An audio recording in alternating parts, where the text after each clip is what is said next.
All right, so before we hop into material, kind of go through some housekeeping stuff. I apologize for yesterday. Had something pop up I wasn't planning on, so that's why I had to do the kind of late cancellation. Um, I don't think it's going to just derail us, and I'll explain why kind of here in a second.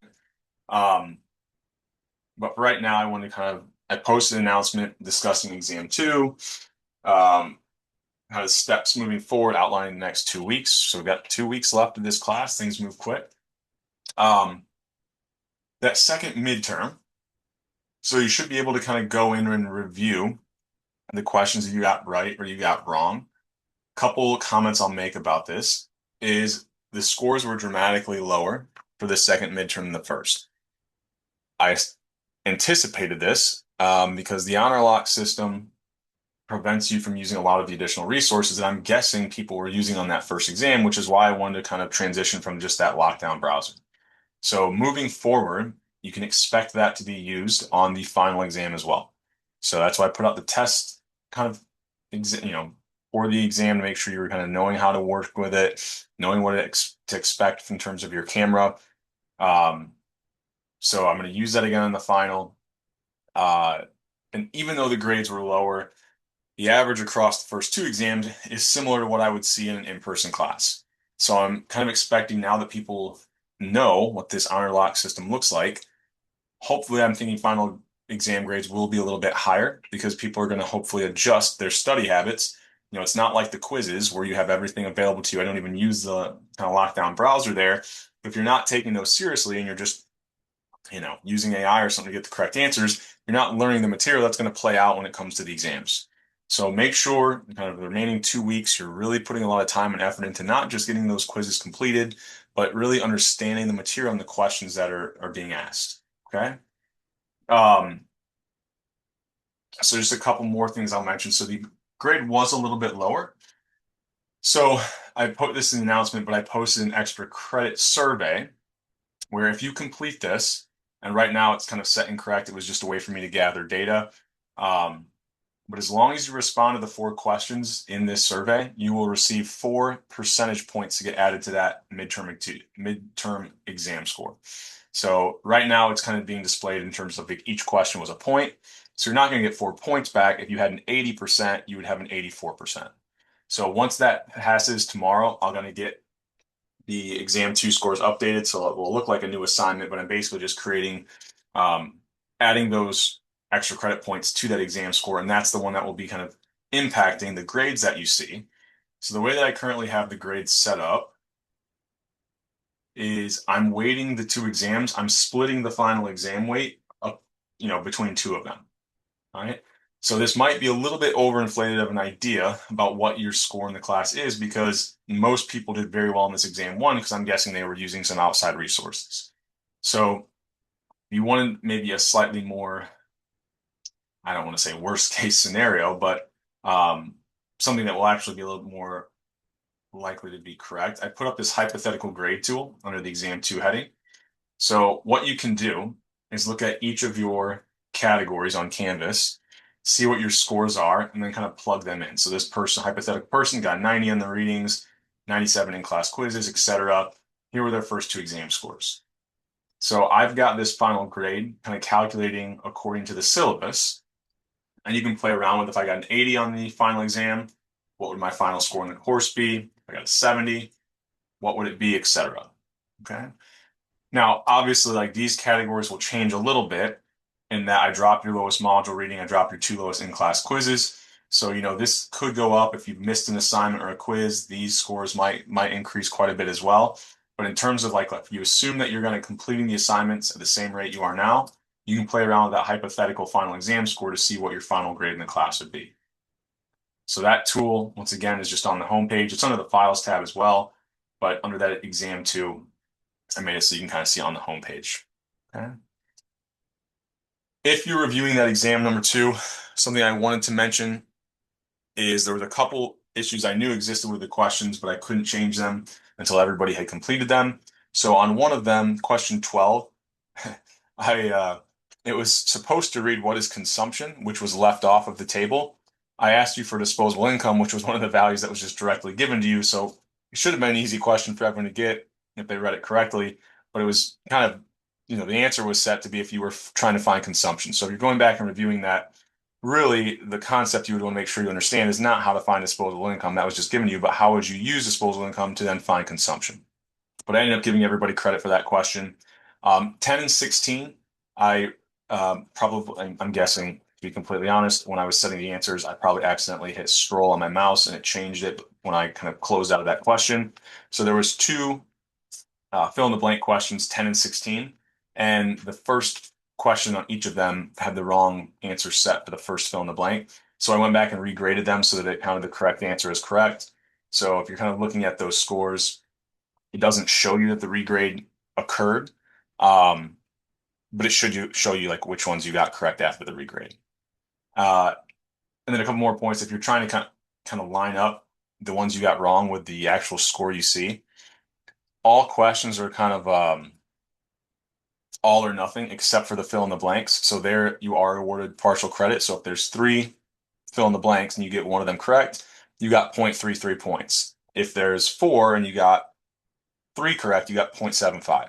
So that's kind of how those were scored if you're trying to kind of, make sure that the grading of that exam kind of lines up with the score you see.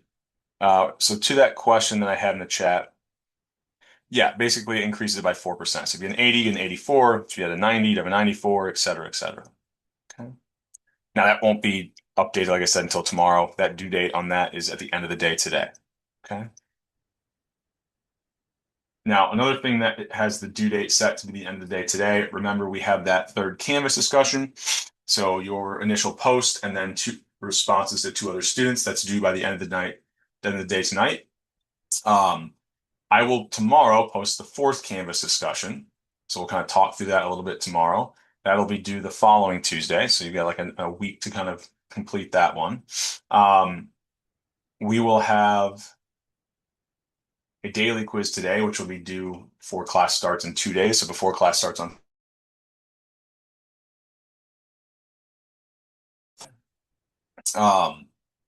I had the original due date set to be before class yesterday. I then added what looked like a new assignment if people didn't quite have or wanted to kind of do that before class today. I kind of reopened it, but I had to create what looked like a new assignment to do that. I'll merge these two scores so that it'll just kind of show on the original assignment. If you did do that, before class today, I'll get that kind of updated and kind of treat the due date differently. So most people had already done this. So I think there was only like two people that I didn't even look today to see if they actually did do it before class. So it won't impact many of you. The other thing I wanted to mention, so the reason why yesterday kind of missing class shouldn't derail us too much is module 10 was going to be relatively short to begin with. So if you look at the original syllabus, I had not even a full day to be spent on it. So I've actually already got the replacement video for module 10 up on Canvas. So even though we haven't covered module 9 yet, I'm expecting you watch that video before we start class on Thursday. So I've posted a quiz that kind of goes along with that, having the due date set before we start class on Thursday as well. And then that module reading also for module 10 before Thursday. So that just kind of makes sure you have a good setup. It's basically about the Fed. The first 25, 30 minutes of that video is me just kind of giving you some outline of what the Fed is doing, talking about money supply, really setting us up for module 11. So I'm not going to ask you a lot of questions coming from module 10. If you want to focus on the last 10 to 15 minutes, those are the only types of questions you'll see pop up in the quiz or the exam for module 10. And that's the kind of questions that you see in module 10's daily quiz. It'll be the stuff that I worked through like in the last 10 to 15 minutes of that video. So I'd really just kind of mainly focus on that, getting us set up for module 11, which will talk about what the Fed can actually do, focusing a lot less on what the Fed actually is, and then kind of what tools that it has is more of module 11, which will start on Thursday and then finish up on Friday. Okay. And then that also to kind of keep in line with the syllabus, even though we'll start module 11 on Thursday, I have the due date for that module reading to be set before we start class on Friday. So that was originally what the syllabus said. So I'm kind of trying to get us back to lining up with the syllabus. And then next week, module 12 and 13 we'll probably get through first 3 days of next week. So we have Thursday left open for review for the exam. Um, and I'll kind of mention more about like the module 12 reading once I open it up and kind of have it set to be due before class on Monday. But I think that should cover all the housekeeping stuff. Let's see if we have any questions. Will the final be cumulative? So if you kind of go back to the syllabus, so this is once again actually a nice use of ChatGPT is you could just throw that in and ask it, and it would probably tell you that it's not, right? That the final is only over what we start covering today to the end of next week. Like I said, we might have a little spillover on Thursday, even though it'll primarily be a review. We might have like 10 to 15 minutes to finish up. But primarily it's going to be module 9, 10, I said we're not doing a lot from. So module 9, 11, which is kind of 10 is kind of baked into that, and then 12 and 13 next week. So kind of the remaining 4.5, if you want to count it, modules. Now you'll see today, even though it's not cumulative, we're going to be reusing a lot of things that we talked about in the next, remaining 2 weeks. Okay. Any other questions? I think that should cover on my end before we dive into material here today. If we have a little bit of time again, I might kind of mention some of these things again. So, excuse me. So let's go. Well, I can get my mouse to my other screen here. One more question in the chat. Yep. So it's just from everything so technically we're going to go through module 13. If you look at the syllabus, we're going to do some monopolistic competition stuff. Should only take us probably like a day. Okay. So we're going to jump into module 9 today, which is looking at what we call fiscal policy. Okay. So we've got different types of fiscal policy that are going to be in response to things that we've already talked about. So remember, when we were talking about the long run aggregate supply and the aggregate demand model, we had inflation and deflationary gaps that could exist. So we don't want these to exist. We'd like to be in that long run equilibrium where we've got long run GDP. And so what we can do is the government can change expenditures or taxes to help close these gaps. And we'll talk about how that occurs here in a little bit. But remember, if we increase GDP, we're increasing employment or decreasing unemployment. The use of these tools can prevent prices from increasing or decreasing as much, or we can kind of limit inflation or limit price instability. We can help cause economic growth with discretionary fiscal policy, which I'll kind of point out in the model here in a second. And then next week, we'll talk about international markets. This will have some spillover and we can improve international balances. So we won't really focus on this last bullet point until next week. Okay?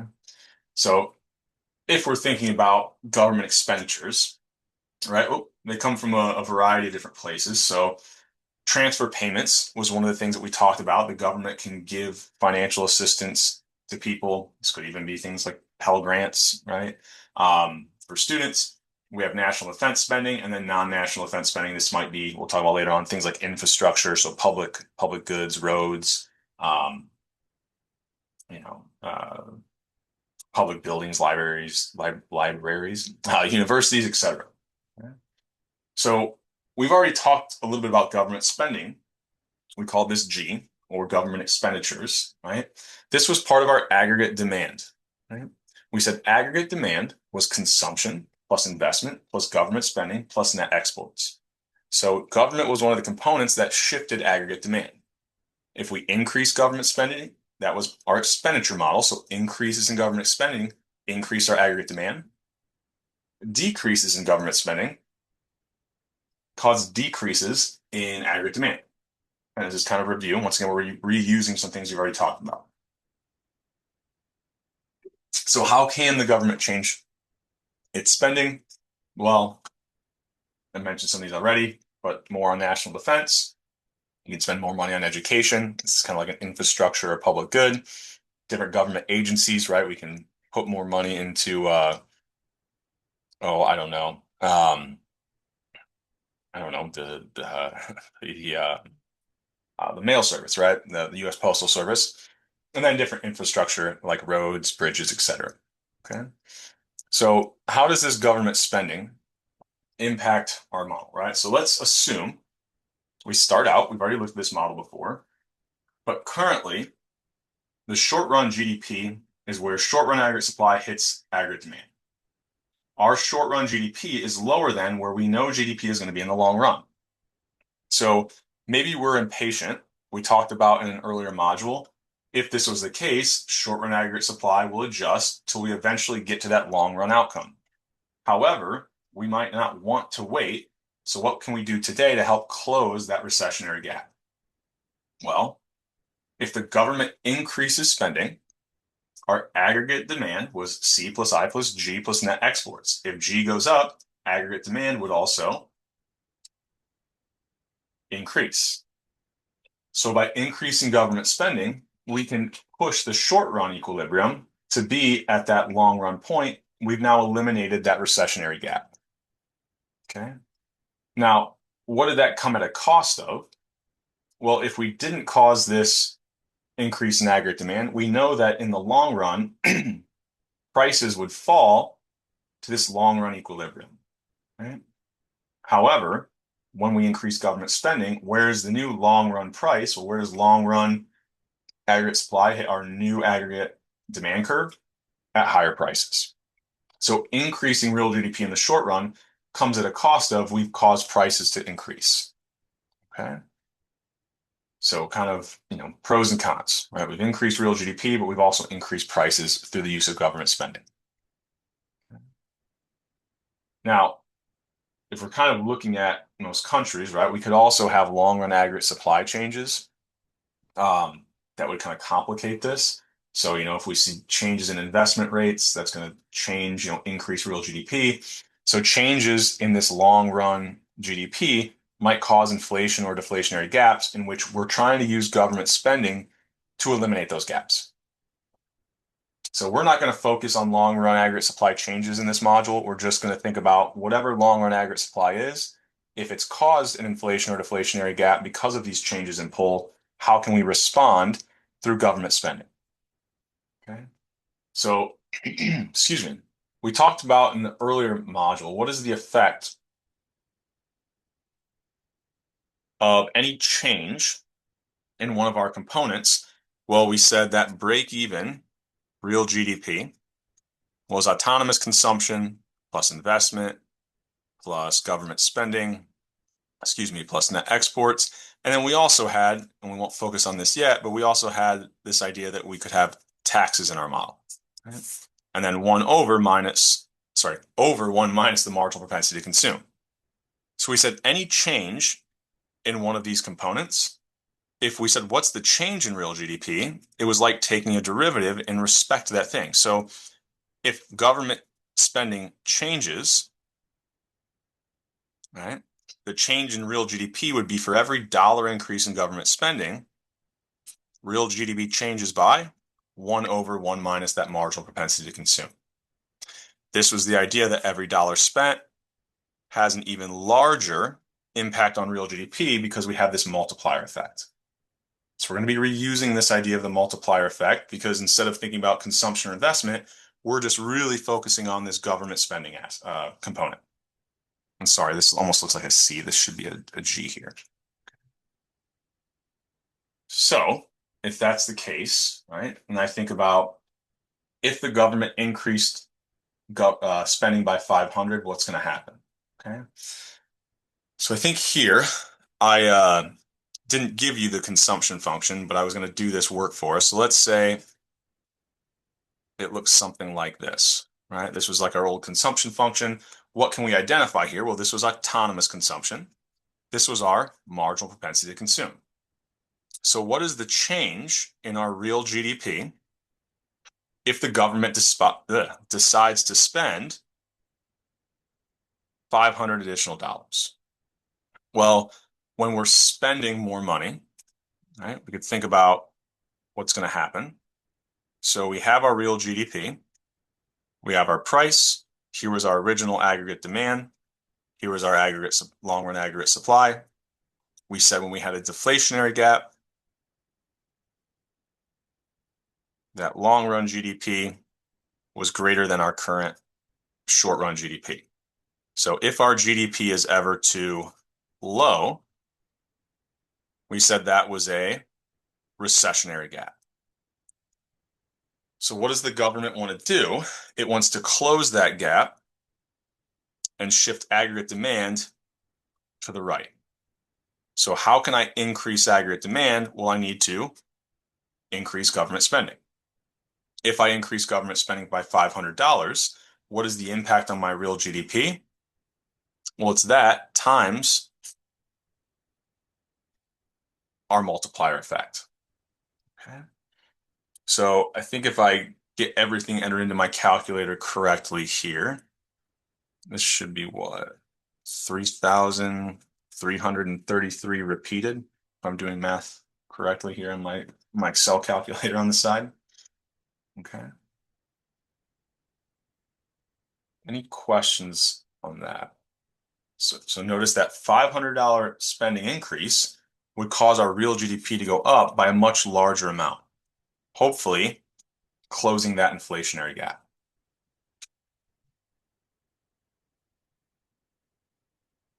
Everybody with me so far? So the next slide kind of has maybe something that's a little bit trickier, but it's the same idea. So let's say I told you that the inflationary gap that exists, or sorry, we're not doing this yet. Let's assume that the deflationary or recessionary gap that exists is $1,000. And then I said, okay, what is the change in government spending I would need to close that gap? So I need to increase GDP by 1,000. So we can use this equation, right? That change I need in real GDP is whatever that change in government spending is times that multiplier effect. Well, we now know the change we need is 1,000. We don't know government spending. That's what we're trying to find. And then we know that this multiplier effect is 1 over 1 minus that marginal propensity to consume. So if that's the case, let me just kind of do some of this. So I have the intermediate calculations for us.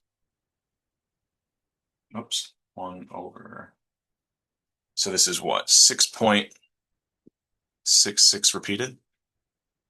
Well, at this point, it's just one equation, one unknown. I divide both sides by 6.66, and I get that necessary change in government spending is going to be what? $150 approximately, depending on how I round this. So anytime we know the inflationary gap or recessionary gap, we can always back out what the amount of government spending would have to be to close that gap. Now, for right now, we're doing a recessionary gap. We'll get to inflationary gaps here in a little bit. But I then wanted to kind of highlight, we could be asked a very similar question, but I said one of the impacts or one of the things we could do is change government spending. That shifted up our aggregate demand curve. Well, what else would increase aggregate demand? Well, here we were subtracting taxes. If I subtract a smaller amount, that's going to cause my real GDP to go up. So I could also think about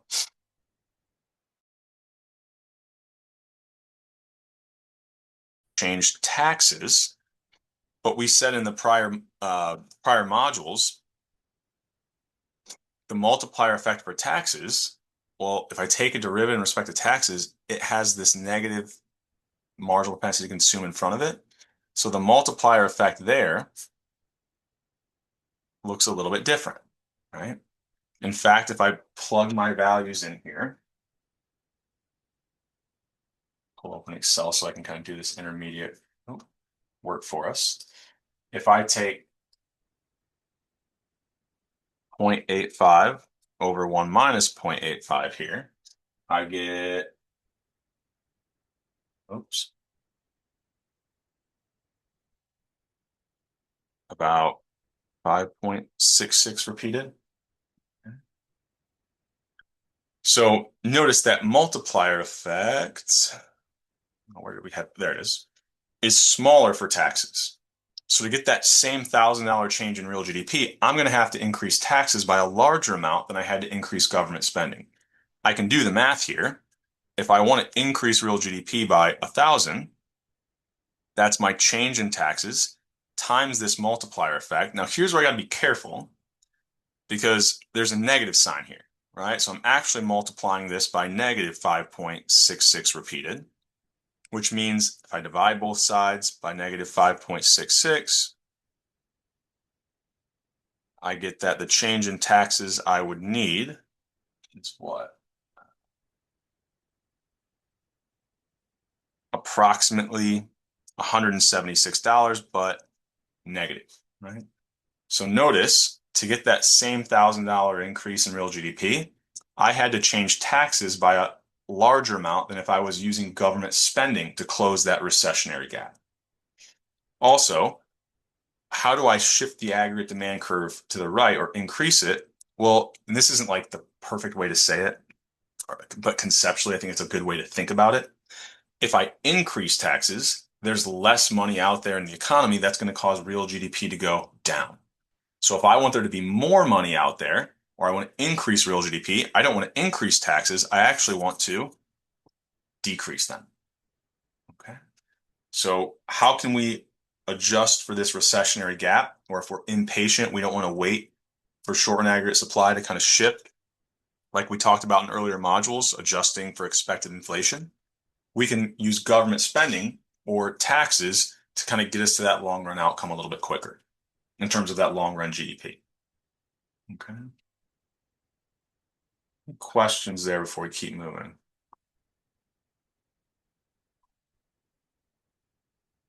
Okay. I want to make sure. Okay. Okay. So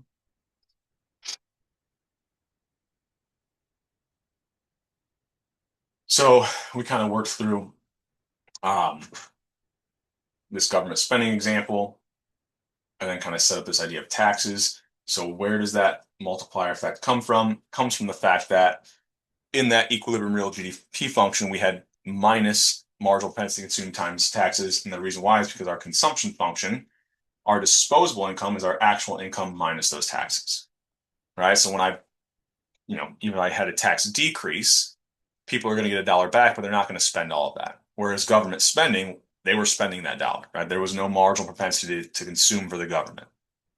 Okay. Um, so we then kind of thought about what if I had kind of that same, we already worked through one, this would be even easier. So if they did reduce taxes by 600 and we had a different marginal propensity to consume, how would we find the change in GDP here?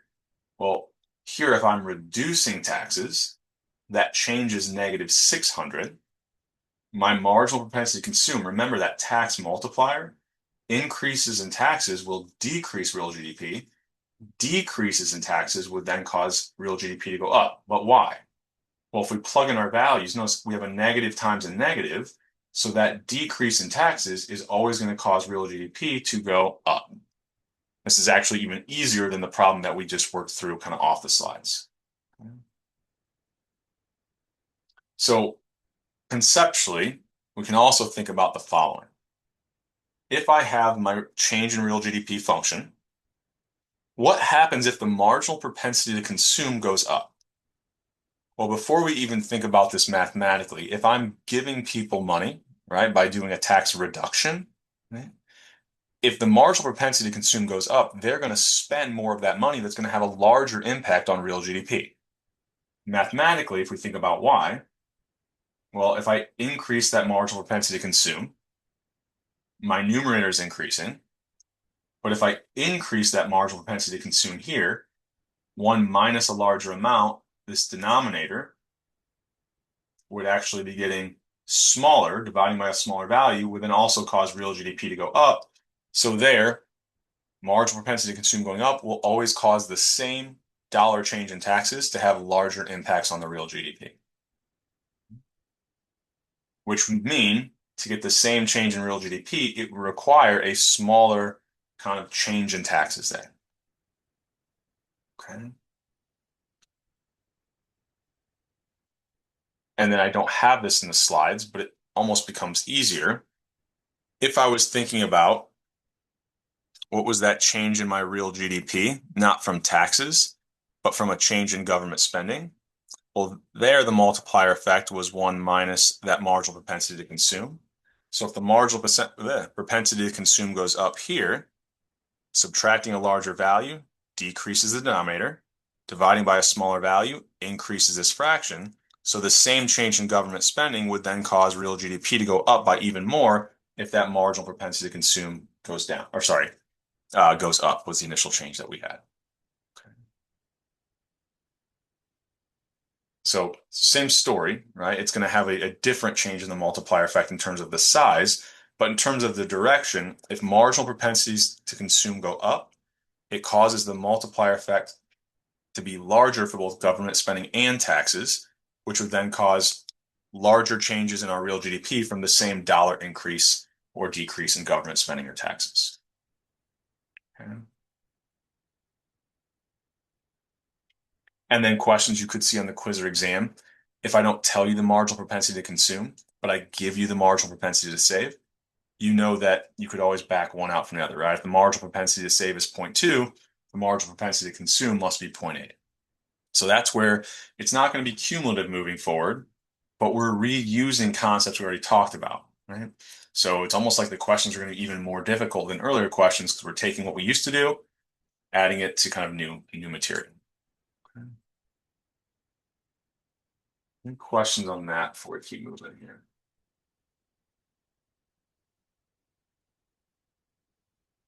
Okay. So we just worked through two examples of what the government can do, fiscal policy, to resolve a recessionary gap. We said increase government spending or decrease taxes. What would an increase in taxes or a decrease in government spending do? Well, it should decrease real GDP. Once again, if I'm increasing taxes, I'm taking more money away from them. I'm taking more money out of their pockets. They can't spend it. Real GDP should go down. When do we want real GDP to be lower? If the current level is too high or we have an inflationary gap. Okay. So I've got a model here, but I'm going to kind of work through this one for us, kind of build it out. I think it's sometimes just more helpful to kind of see me draw these out than just looking at the slides. You can always go back to the slides. This is part of the value added of kind of attending live or kind of watching these after the fact and taking them seriously. So let's say I had my real GDP here. I've got current prices. Here's my aggregate demand. Here's my long run aggregate supply. Now I'm going to draw this out to show you there's an inflationary gap. But what if I just told you, so this would be kind of our long run equilibrium. If I told you there's an inflationary gap, once again, you can almost know inflation, things are higher. That would mean that the short run GDP is greater than our long run GDP. So what must be true is that in the short run, where our short run aggregate supply hits aggregate demand, must be at a level that is higher than that long run outcome. Okay. Now, if we wanted to wait over time, we said that long run price would be higher. Those inflation expectations would shift short run aggregate supply until we get back to this point. So this is where I want to make a point as well. This would be our long run price level, right?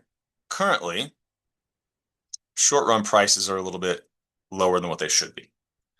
Now, if the government wants to close this, we said if GDP is too high, we were kind of knew this was an inflationary gap.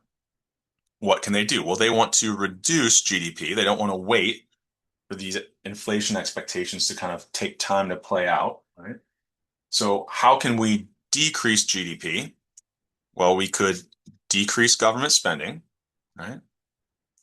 Or what else could we do? Increase taxes, the exact opposite of what we would want to do for a deflation or recessionary gap. So if we do that, we spend more or we take more money out of people's pockets through increasing taxes, That's going to shift our aggregate demand curve to the left or decrease it, right?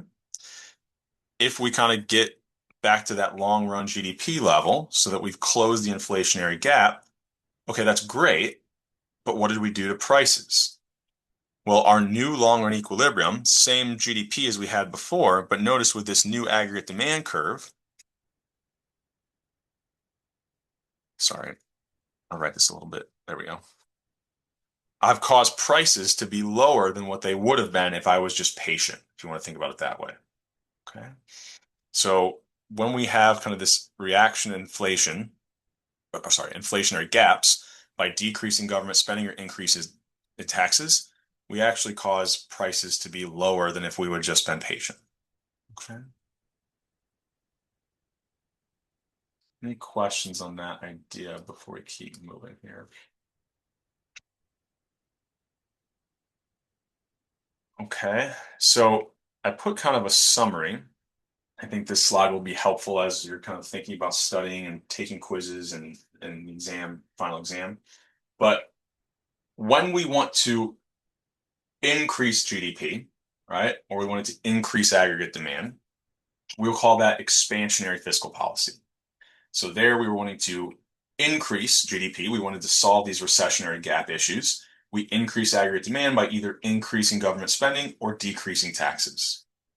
If instead we had an inflationary gap and we wanted to lower GDP, we're going to use contractionary, like contractionary is like pulling something down, right? Decreasing GDP. So decreasing aggregate demand would decrease GDP. We can do that through either decreasing government spending, fewer expenditures, so real GDP goes down, or increasing taxes, taking more money out of the pockets of consumers. Okay. Any questions there before we keep moving?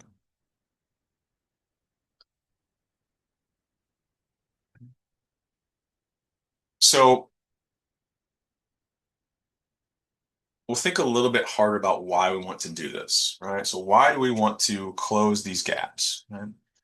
Now, usually we'll eventually get to like, we'll focus a little bit more on recessionary gaps here, because that's where we primarily see the government kind of use these fiscal policy tools, and we'll talk about why in a little bit. But let's assume something happens so that it causes the aggregate demand to decrease. So what are our other components? Maybe consumption falls, maybe investment falls, maybe net exports fall. All of those things would cause our aggregate demand to decrease. If they cause our aggregate demand to decrease, right, that's going to push our short run real GDP to be lower. We're going to have a deflation or recessionary gap. That means GDP is too low. Well, if GDP is lower, unemployment is higher. That's a bad thing, right? We don't want people to be out of work. So what might we do? Right? Well, and I've got this in the slides, but once again, I'll go through a little bit more of a complete model, and we'll kind of look at this on the slides to kind of summarize it. But let's say we've got real GDP. Here's our initial aggregate demand. Here was our long run aggregate supply. And let's say we started out in equilibrium. Here was like our long run GDP. Here was like our long run price to start out. If something happened, so maybe we saw a decrease in consumption, right, for whatever reason, or a decrease in net exports, that causes our aggregate demand to decrease, okay, which does what? Well, in the short run, caused our prices to be here, and it caused our short run GDP to be lower than our long run GDP, or we're going to end up with this recessionary gap. So the government looks at this and says, we anticipate something's going to happen, in the economy, and maybe investments in a fiscal capital or consumption is going to decrease. We know that's going to cause a recessionary gap. GDP is going to be low, which causes unemployment to be high. How can we kind of soften the blow, so to speak? Well, if we wanted to close a recessionary gap, we want to increase GDP. What can we do? We said one of the components of aggregate demand was government spending, so we could increase government spending.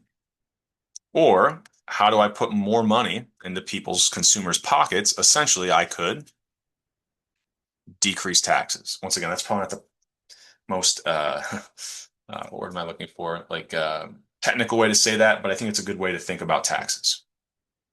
So if we do that, we would then cause aggregate demand to increase. And even if we don't completely close that recession,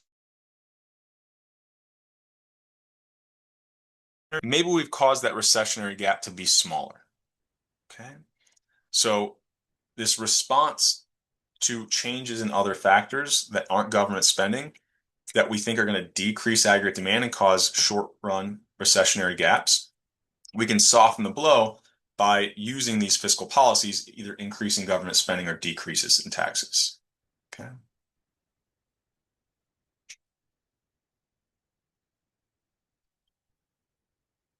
So here, what's another way of thinking about this? So when I say expenditures, like increasing government spending, maybe we do that through the use of welfare programs or giving unemployment compensation. Right? Increasing unemployment benefits are essentially increasing government spending, which will help close that recessionary gap. Right? Um, or think about it this way: if we're closing the recessionary gap, we're causing real GDP to be higher, which we said the impacts of that should also be that unemployment is actually lower. So, I already drew this out for us a little bit more in depth, but right, if there's something that causes aggregate demand to go down, we can kind of soften the blow by increasing government spending or decreasing taxes. Oops. Okay. Any questions on that? Where are we at time-wise? Okay. Um,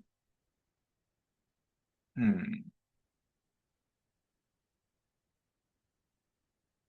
So what do I want to do at this point? Just for the sake of time and to kind of make sure. Okay. So let's go to the idea. Oh, we'll come back to this. We'll come back to this if we have time. I want to go forward a little bit and we'll kind of return here. So, oh, no, I'm going to take us a different direction. Let's do the in-class quiz right now. And then we'll kind of return to this idea of how we react to inflation or deflationary gap, or sorry, yeah, inflation or recessionary gaps and its relationship to the budget surplus. So let's work through these problems first. So let's assume we've got a consumption function. We know what disposable income is, and the government wants to use taxes to know how do we eliminate this gap. I didn't tell you what type of gap it is, but I'll show you how we can determine that. And then we want to think about to close inflationary gaps, how can we use government spending or taxes and kind of the relationship between the two. So we'll kind of work through these. So the first one, we've got consumption is equal to what? 0.7 times our disposable income plus autonomous consumption. And we're told that disposable income is 1,000. So we kind of have here, we're not looking at, we don't know if there's an inflation or deflationary gap. How can we determine that? So we kind of simplified the model. We're just going to focus on consumption. I wouldn't add to this by throwing in the exports, etc. But remember, we kind of had this idea that disposable income was like potential GDP. If everyone was spending all of their income, we had this kind of 45-degree line. Here was our actual consumption. And then where those two are equal, right? That would mean potential GDP is equal to the current GDP, or we essentially have no gap, right? Well, what is the current level of consumption? 0.7 times disposable income of 1,000 plus 500.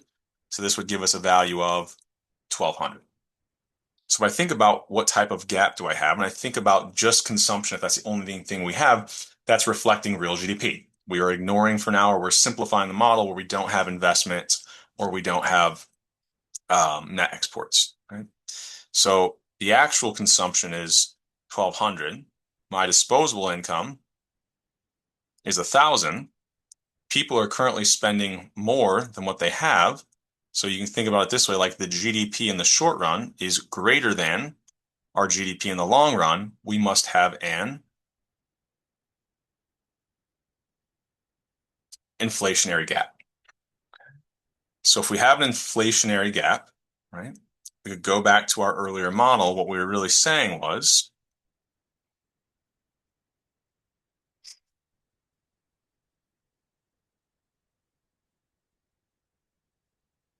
the long run GDP or potential GDP, which was disposable income, is less than the current amount. So what did we want to do? We want to push GDP to be lower. How much lower? Well, the gap here we have is $200. So that change in real GDP will be the change in taxes times the multiplier effect for taxes, which we had was negative marginal propensity to consume over 1 minus that marginal propensity to consume. So we know that we want to reduce our real GDP by whatever that gap is, right? Which was $200 here. We don't know. What we're looking for is what change in taxes would do that. But we've got our marginal propensity to consume here from our consumption function, which was 0.7. So you could do all of this in one line. I would suggest kind of breaking this down, figuring out what this multiplier effect is. So here we've got 2.33 repeated. So what change in taxes would I need? Divide both sides by, be careful here, there's a negative sign out front. So negative 200 over negative 2.33 should give us approximately 86. Okay. I think I have the quiz, I think it's 85.7.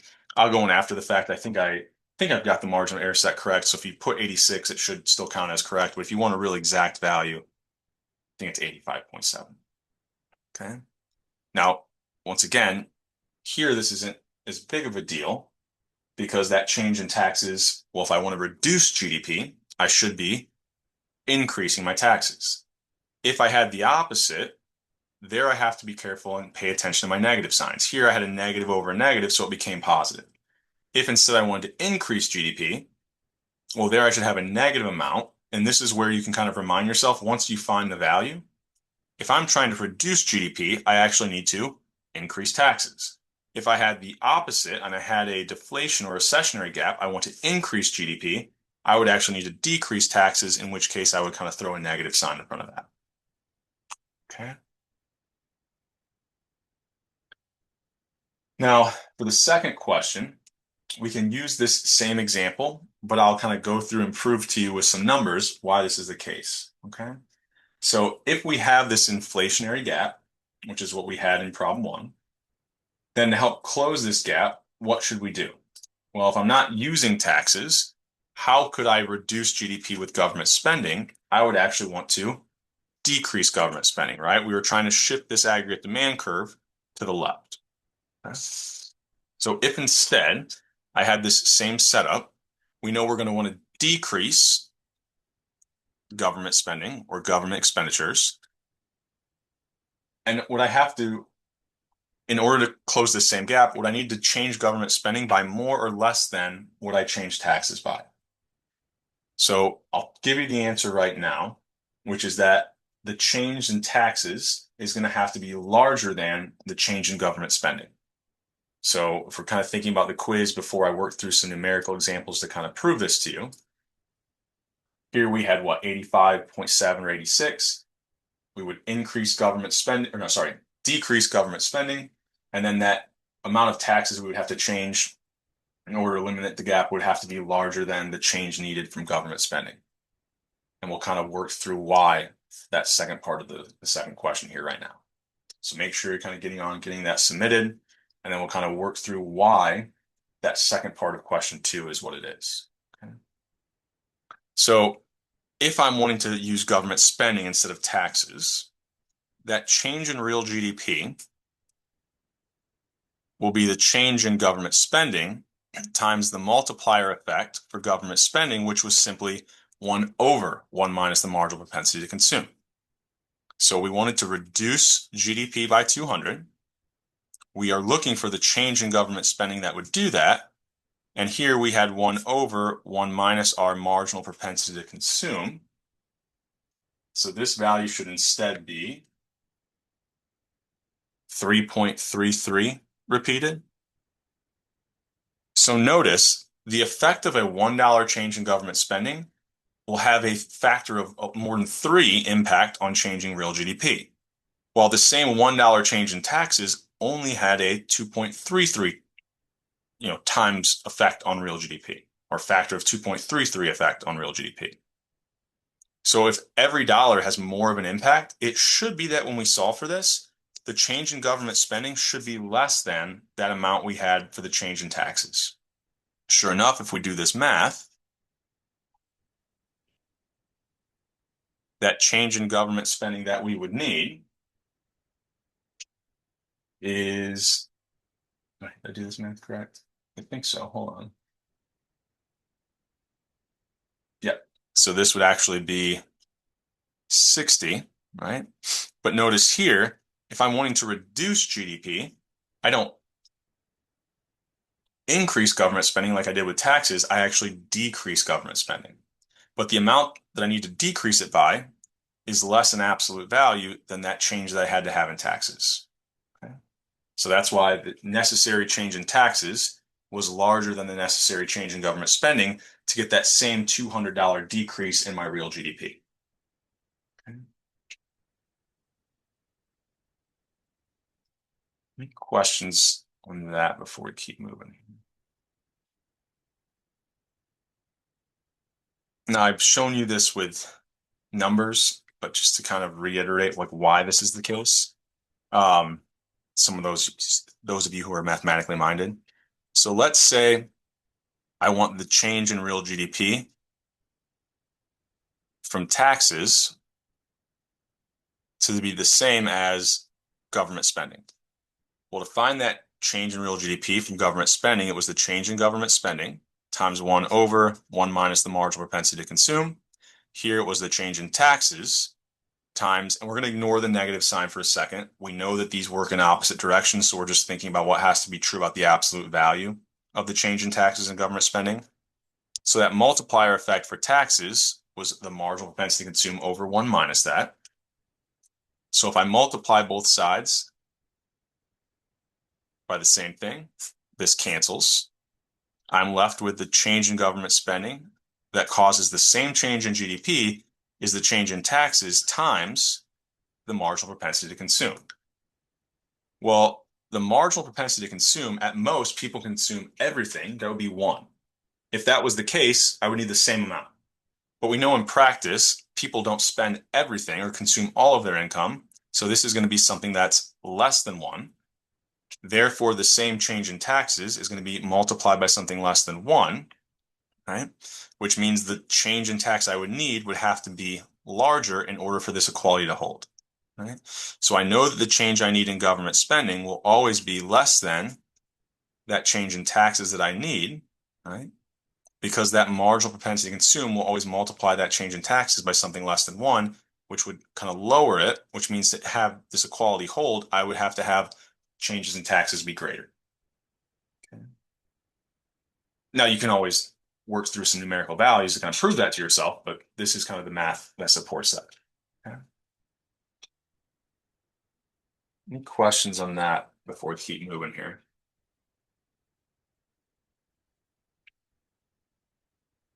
Okay. All right. So that gets us this far. Excuse me. What order do I want this in? So we'll set this up and we'll kind of work through. I think we'll have time to get through most of these. If not, we'll kind of start next class with it. So we're going to take a little aside and then come back to this idea of government spending and taxes and to solve our gaps.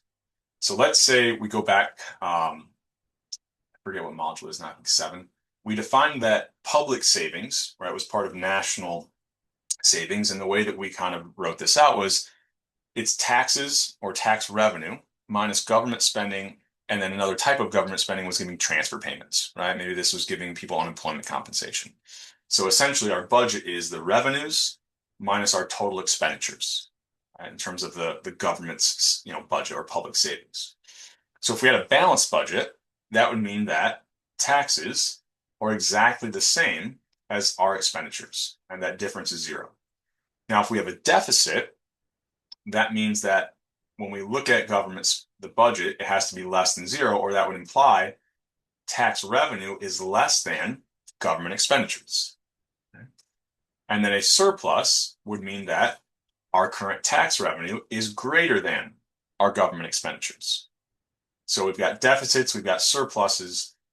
We'll think about how this relates to our fiscal policy.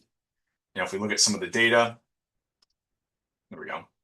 If I look at this was outlays, so this is going to be government expenditures. The receipts, this is like tax revenue. This is going to be government revenue, tax revenue. Here's like government expenditures. What do you notice? Government expenditures are always greater than our government revenue. So what is this economy or the US economy always running? A budget deficit. Now, why might that be okay? So we always have kind of this negative budget, or we have a deficit, right? The surplus is always negative, if you want to think about it that way. So why is it the case, right? So let's think about the first scenario. Okay? So if we have an inflationary gap, right? We know that GDP is currently too high compared to the long run outcome. We want to reduce GDP to get to that long run level. Okay? So if we have an inflationary gap, and this is our consumption function, right? And we know what that inflationary gap is. Okay? Excuse me. What would I have to have government spending be in order to eliminate that gap? Okay. Well, just more practice, different is 0.6 times disposable income plus 500, and that current inflationary gap is 700. Well, we want to reduce GDP if we have an inflationary gap, because what that would imply is our short run levels are too high, right? We want to push the economy to these long run equilibrium points. So the change in real GDP is the change in government spending times that multiplier. Well, we know the marginal propensity to consume is 0.6. The change in real GDP we want it to go down by 700. Now it's just a little bit of math, right? So we can do the intermediate step. And we get that our multiplier here is 2.5. If I divide kind of both of these by 2.5, right? Each side divided by 2.5, what I end up with is that change necessary in government spending. Is this what, 280? I would actually need to reduce my government spending by $280. Okay. Any questions on that before I kind of add in an additional kind of wrinkle here? So if that's the case, right, what have I done to my budget deficit or my surplus, right? Well, remember, our budget is taxes minus government spending minus transfer payments. So what did we have to do in order to close this inflationary gap? I had to decrease government spending. So if I'm subtracting a smaller amount, what did I do to my budget? I increased it, right? Or I'm more likely to have a surplus, okay? Now, before we move on to the second option in these slides, I want to point something out here. Let's say we have the same numbers, right? But instead, I have this recessionary gap of 700. Well, if I have a recessionary gap, that means the current level of GDP is too low, right? So what do I want to do? I actually want to increase that short-run GDP. So instead of negative 700, I want to increase it by 700. Well, all the math would be the exact same. It's just that now the change in government spending that I need would be it needs to go up by 280. What does that do to my budget? Well, my budget is tax revenue minus government expenditures minus transfer payments. I have now increased government spending. So if I'm subtracting a larger amount, I've caused my budget to go down. I'm more likely to be creating a budget deficit. So if we look at that data, if the US government is traditionally always kind of in a deficit, what must they be using fiscal policy to address? It's more likely they're addressing recessionary gaps, right? And this kind of makes sense. Like when things are good, when GDP is too high, are we going to be impatient to get to that long run equilibrium where GDP is lower? No, right? So we're not going to be as likely to use fiscal policy there. Now, when things are bad, GDP is currently too low, we might be more impatient. We want to raise GDP to those long run levels. We're much more likely to use this fiscal policy, which is why we tend to see kind of the government running deficits more than surpluses. Okay. So it sounds like deficit is a bad word, but the reason why we might see these budget deficits is because the government is softening the blows of these other things that were shifting aggregate demand down and causing GDP to be too low in the short run.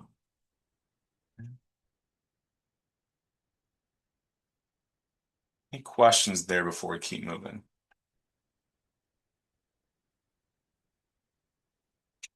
Oh, we have time.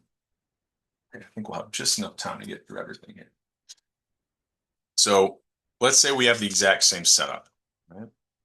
But I'm now going to think about if I had that um, inflationary gap of 700, we said we wanted to change GDP. We wanted to reduce it by 700, right? We want to lower GDP to kind of close that inflationary gap. How much would I have to change taxes by, right? Well, remember, our tax multiplier looks a little bit different, right? It's negative marginal propensity to consume over 1 minus that marginal propensity to consume. Okay. I want to get my calculator out here because I can't remember off the top of my head what this is. So we do what? 0.6. So if I do the intermediate calculation, I should get what this is 1.5.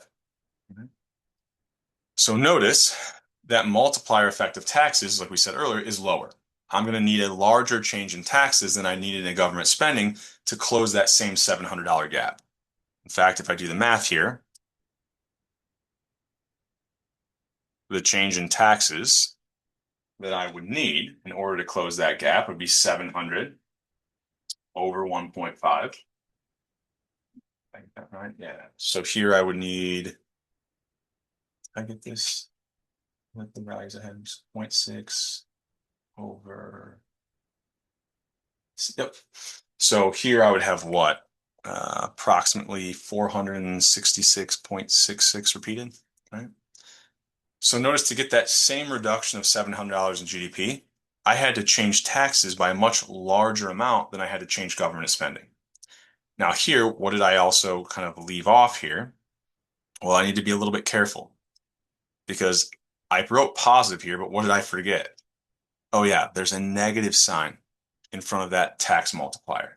So it's actually negative 700 over negative 1.5, which means I need to not decrease taxes like I did for government spending. I actually need to increase them to adjust that inflationary gap. Okay. Any questions on that idea before we keep moving? Okay. Now, the final example that I have in the slides, and I think I'm going to change it a little bit just so we get some practice doing the reverse. Okay. Let's say instead of an inflationary gap, I have a recessionary gap. So let's use those same values so we can kind of make the math a little bit easier on ourselves and not start from scratch. Let's say I have a recessionary gap of 700. Well, if I've got a recessionary, that's a bad thing. That means my current GDP is too low. So I want to increase GDP, right, by $700. So the change that I'm looking for in my real GDP, I want it to go up by 700, right? Now, if I was just using government spending, we'd go through kind of a similar thing that we just did. But let's assume that in order to close this gap, the government is using taxes, right? And we have that same marginal propensity to consume of 0.6. Okay. Well, if the government increases taxes by 200, right? What is that going to do to my real GDP? Right? Well, if I reduce taxes, right, by 200, or so, hold on, what do I want here? Yeah. So if I reduce taxes by 200, this is a little bit different in the slides because I want to make the point. I want to use a recessionary gap example. Well, what was the change in real GDP?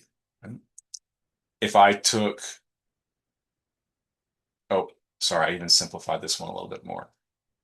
Let's not do it this way. Let's say, I'll simplify it. Let's say that the change in real GDP from a tax decrease was that real GDP went up by 200. Okay. So by using taxes, I caused real GDP to go up by 200, but I needed to cause it to go up by 700. So I don't have to just use taxes or just use government spending. I can use a combination of the two. So if this was my initial response or my initial fiscal policy, the recessionary gap that still exists would be what? Well, I had the initial gap of 700, right? Excuse me. So it was 700 too low. I've increased it by 200, so my recessionary gap is now 500. Right? I need it to be 500 higher. So what change in government spending do I now need to completely close that gap? Well, that change in real GDP, which I now know I want to be 500, is the change in government spending times that multiplier for government spending. So I have kind of 0.6 here. So we've got the same values as we did before. So we said that multiplier effect, 1 over 1 minus 0.6 should be 2.5. So the remaining amount of that recessionary gap, the amount of government spending I would need to close that, I divide both sides by 2.5. I would need the change in government spending to be $200, or if I'm trying to increase GDP, that should be a positive amount. I'm increasing government spending by 200. The resulting impact of that on GDP would be that remaining 500 I needed to kind of close that recessionary gap.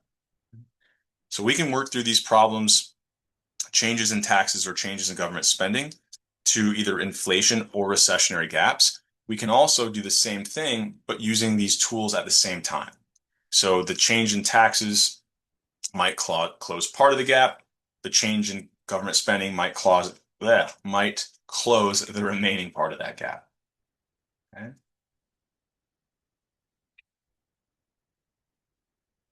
Any questions on that? Like I said, I know I deviated from the slides a little bit because I wanted to make sure we went through a recessionary gap example today. I think I've got another one next class where we'll kind of combine even more things into one problem. So it'll be like the most complicated problem you could see.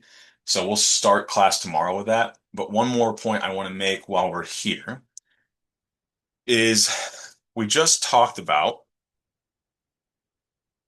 this recessionary gap example, right? So when I had a recessionary gap,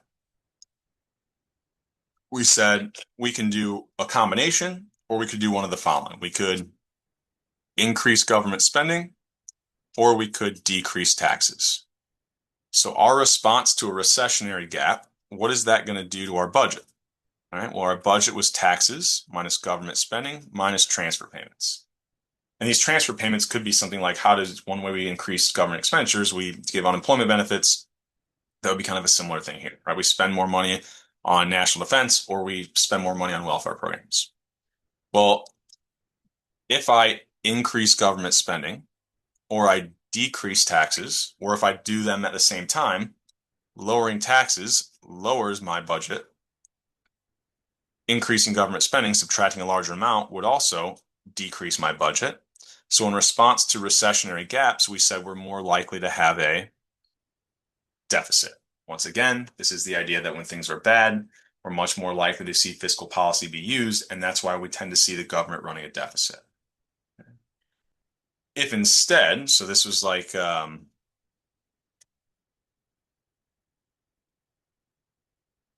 response to a recessionary gap.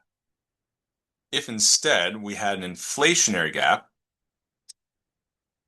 well, that told us the GDP was currently too high. How can I lower GDP to those long run levels? I decrease government spending or I increase taxes. What impact is that going to have on my budget? Well, if my budget is taxes minus government spending minus transfer payments, by lowering government spending or increasing taxes or doing a combination of the two, higher tax revenue increases my budget. Subtracting a smaller amount or reducing government expenditures would also increase my budget. So when we have fiscal policy responses to inflationary gaps, it's much more likely we see a budget surplus. Okay.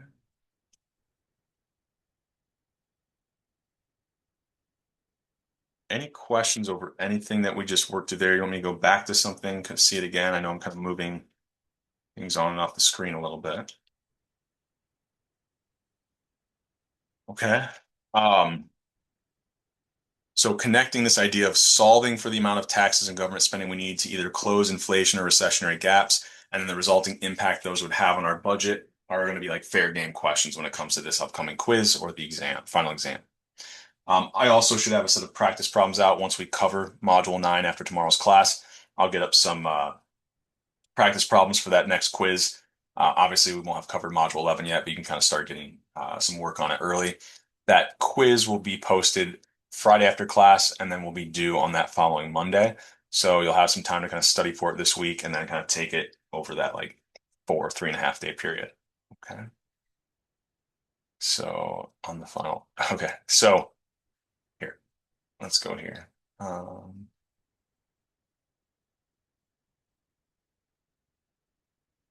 So once again, I mentioned this at the beginning. A really good thing to do would maybe be throw this syllabus into ChatGPT and ask it these questions. But if we come down here, what are we going to cover since that second exam? We've got Module 9, 10, which honestly 10 and 11 are kind of one and the same, which is why I'm not overly concerned about posting that additional video that covers Module 10, because really we're going to hit on all those points when we cover Module 11 on Thursday and Friday. So I'll reference some of the stuff that's in that Module 10 video, but we'll really cover all that material Thursday and Friday. We then have Module 12 and 13 the next week. So modules 9 through 13 are going to be kind of what's covered. Oh, I see why there might be an inconsistency. Sorry, this was, you're right. This should be, I can't edit this because on Canvas. I'll update this. This should be 9. Everything since the last exam. So modules 9 through 13, where 10 is, I'm not saying we're skipping it, but it's kind of merged into module 11. Okay. Any other questions before we kind of end here? So thank you for asking that question. I didn't realize that said that like, or it had that in the syllabus. It's anything we covered since the last exam. So that will end up being 9 through 13. So it's, like I said, it's kind of like it's 4 modules because 10 and 11 kind of become one module there. So just like the other exams, we have kind of 4 modules each. Any other questions here? So I'm going to end the recording, but if you have